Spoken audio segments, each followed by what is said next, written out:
ఎవరి ద్వారా మాట్లాడినాడు దేవుడు అని అంటే, నాతో మాట్లాడొచ్చు కదా అంటారు. నీతో మాట్లాడాలంటే నీవు యోగ్యుడు అయితేనే కానీ దేవుడు నీతో మాట్లాడలేడు, నాతో మాట్లాడలేడు. మరి ఈ దినములు అంతమంది తన కుమారుని ద్వారా మాట్లాడుతున్నాడు అని అంటే, కుమారుడైనటువంటి యేసుక్రీస్తు ద్వారా మానవ జాతికి రక్షణ వచ్చినటువంటిది ఉంది.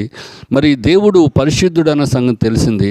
పరిశుద్ధుడైనటువంటి దేవునితో మనం మంచి సహవాసం కలిగి ఉండాలంటే మనం కూడా పరిశుద్ధులుగా ఉండాలని మనకి అర్థమైంది. కనుకనే మానవులు వారి పాపాల విషయమై, పాపాల ప్రాయశ్చిత్తార్థమై పాపుల రక్షకుడైనటువంటి యేసుక్రీస్తు దగ్గరికి వచ్చి వారి పాపాలు ఒప్పుకొని పశ్చాత్తాపం చెంది వారు పునీతులైన సెయింట్స్ అంటాం, వాళ్ళనే సెయింట్ పాల్ అంటాం, సెయింట్ జాన్ అంటాం, సెయింట్ పీటర్ అంటాం.